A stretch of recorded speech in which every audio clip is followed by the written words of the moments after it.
Everyone, welcome to my channel learning twist with Shalini ma'am. तो आज हम लोग शुरू करेंगे पार्ट 2 की वीडियो।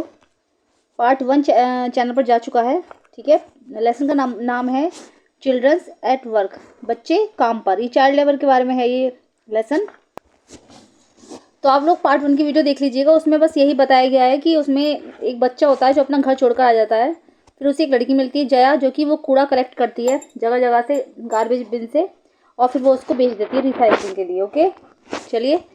तो आप लोग पार्ट 1 देख के आप लोग समझ जाएंगे कि चैप्टर में क्या है। चलिए अब हम लोग इसका जो पार्ट 3 शुरू करते हैं। 2 पार्ट मैंने उसमें कवर कर दिए। पार्ट 1 में गया है वो, अब ये 3rd है। ओके, लेसन लेंथी हो रहा था तो मैंने इसलिए इसको 2 पार्ट में कवर किया है। चलिए तो पार्ट 3 शुरू करते हैं इसका।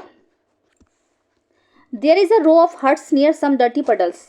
यहाँ पर वो गए ना, अपने साथ ले गई थी उसको। तो there is a row of huts, यहाँ पर जो हट्स की एक रो लगी हुई थी, लंबी सी लाइन थी। नियर सम डर्टी पडल्स, कुछ गंदे से गड्ढे बने हुए थे। पडल्स में छोटे छोटे गड्ढे पानी वाले। Outside one of the huts Jaya dumps her sack, एक हट के बाहर जया ने अपनी जो सैक थी, बोरी थी, उसको डंप कर दिया, मतलब वहाँ लौट दिया, डाल दिया। Grateful to his friend Velu things of the days ahead. Okay, वो अपने दोस्त के बारे में बहुत ग्रेटफुल हुआ और वो अपने दोस्त के बारे में, अच्छे से दिनों के बारे में सोचने लगा। Okay, Jaya and Velu walked along the roads for half an hour. Jaya और वेलू जो थे रोड्स पर हाफ एन आवर तक चलते रहे। Until they came to a bridge across a dirty trickle of water. Until, वो तब तक चलते हैं, टू अ ब्रिज, एक ब्रिज, जब तक उन्होंने एक ब्रिज क्रॉस नहीं किया, डर्टी ट्रिकल ऑफ वाटर, जिसमें गंदा पानी भरा हुआ था, उस वाले ब्रिज को उन्होंने क्रॉस किया। We are in Triplicane now, अब हम we are in Triplicane now, हम ट्रिप्लिकेन में हैं। See that is Buckingham Canal, said Jaya, Jaya ने बोला ये बंकिंघम कैनाल है। ओके, ट्रिप्लिकेन नाउ, उसने बताया होगा कि ट्रिप्लिकेन एक वो था पानी, गंदे पानी का रोड, तो उसने बताया कि बंकिंघम कैनाल है, जया ने बोला। ओके, झूठ बोला, मतलब उसने मजाक करते हुए। वैल्यू स्टेयर, वैल्यू ने देखा। दिस वॉज अ कैनाल, उसने पूछा कि ये कैनाल थी।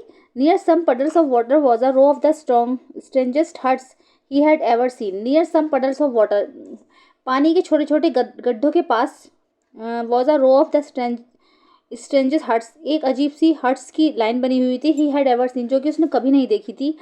They were built out of all sorts of things, metal sheets, tyres, brakes, wood and plastic.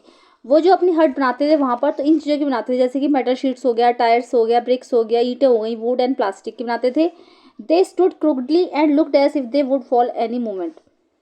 वो बिल्कुल तिरछी खड़ी हुई थी। क्रुकडली मीन्स तिरछी, वो तिरछी खड़ी हुई थी। And looked as if they would fall any moment, और ऐसा लगता था उनको देखकर जैसे वो किसी भी टाइम गिर जाएंगी। Okay, is this where you live, क्या यहीं तुम रहती हो? दीज हाउसेज आर स्ट्रेंज, ये हाउसेज तो बहुत स्ट्रेंज हैं। सेड वैल्यू, वैल्यू ने कहा। In our village the houses are made of mud and palm leaves, हमारे गांव में तो जो हाउसेज बनते थे वो मड और पाम लीव्स के बनते थे, मिट्टी के और पाम लीव्स के बनते थे। Jaya went around the to one of the huts and dumped her sack outside. Jaya उनमें से एक हट के अंदर गई और उसने जो अपनी बोरी जो थी उसके बाहर डंप कर दी। Then she picked up an empty one, और तब वो वहाँ से एक और खाली बोरी ले आई। लेट्स गो, आओ चलते हैं। She turn to Velu and gave him a shove, वो वैल्यू की तरफ को मुड़ी। And gave him a shove, और उसने उसको हल्का सा धक्का दिया। At least help me now, at least अब तो मेरी तुम हेल्प कर ही सकते हो। Here where these and come with me, here यहाँ आओ, वेयर दीज एंड कम, यहाँ देखो और मेरे साथ आओ। She threw him a pair of old shoes without laces and pushed a sack and a stick into his hands. She threw him a pair of old shoes, उसने उसकी तरफ एक जोड़ी जूते फेंके, विदाउट लेसेस, बिना लेसेस के। And pushed a sack and a stick into, और उसको उसने एक बोरी और एक स्टिक उसके हाथों में पुश की, मतलब उसके हाथों में दे दी।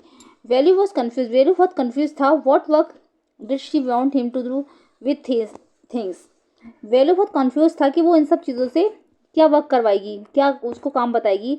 The only work he had ever done was in the landowner's home, the only work, उसने तो सिर्फ एक ही काम किया था अपने वहाँ पर, अपने घर पर, कि वो लैंड ओनर्स फॉर्म पर उसने खेती की थी।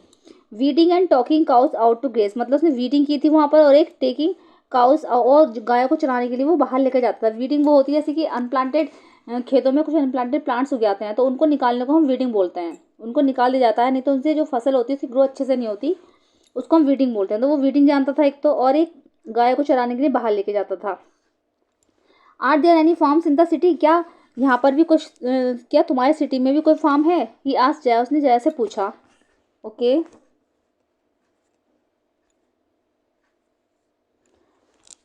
She laughed and thumped her stick on the ground.